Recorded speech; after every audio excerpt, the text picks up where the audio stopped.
Marc, chapitre 1. Voici le commencement de l'évangile de Jésus-Christ, Fils de Dieu, conformément à ce qui est écrit dans les prophètes. Voici, j'envoie mon messager devant toi pour te préparer le chemin. C'est la voix de celui qui crie dans le désert. Préparez le chemin du Seigneur, rendez ses sentiers droits.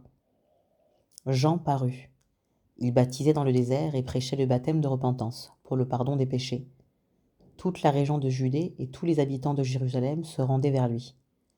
Reconnaissant publiquement leurs péchés, ils se faisaient baptiser par lui dans l'eau du Jourdain. Jean portait un vêtement en poil de chameau et une ceinture de cuir autour de la taille. Il se nourrissait de sauterelles et de miel sauvage.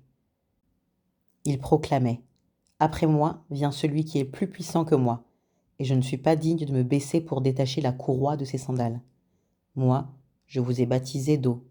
Lui, il vous baptisera du Saint-Esprit. » À cette époque-là, Jésus vint de Nazareth, en Galilée, et il fut baptisé par Jean dans le Jourdain.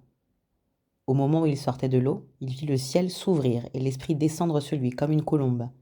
Et une voix se fit entendre du ciel : « Tu es mon Fils bien-aimé, tu as toute mon approbation. » Aussitôt, l'Esprit poussa Jésus dans le désert où il passa 40 jours tenté par Satan.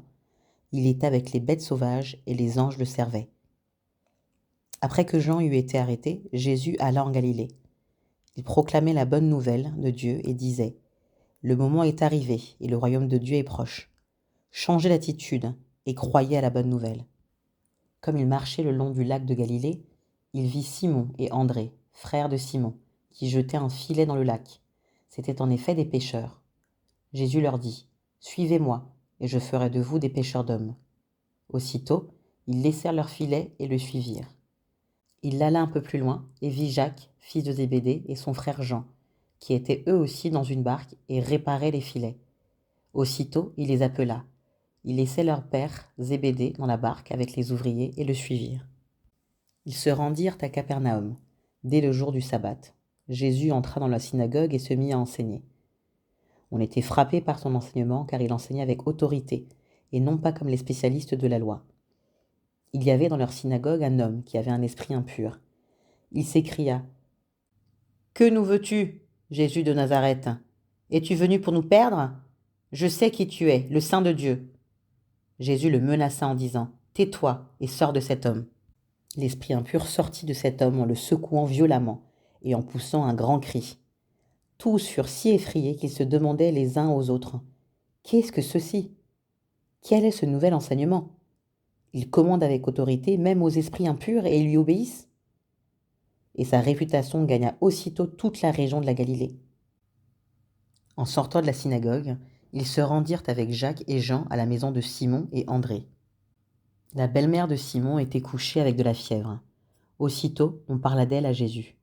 Il s'approcha, la fit lever en lui prenant la main, et la fièvre la quitta.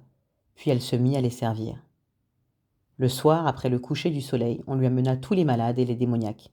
Toute la ville était rassemblée devant la porte. Il guérit beaucoup de personnes qui souffraient de diverses maladies. Il chassa aussi beaucoup de démons, et il ne leur permettait pas de parler parce qu'ils le connaissaient. Vers le matin, alors qu'il faisait encore très sombre, il se leva et sortit pour aller dans un endroit désert où il pria. Simon et ceux qui étaient avec lui se mirent à sa recherche.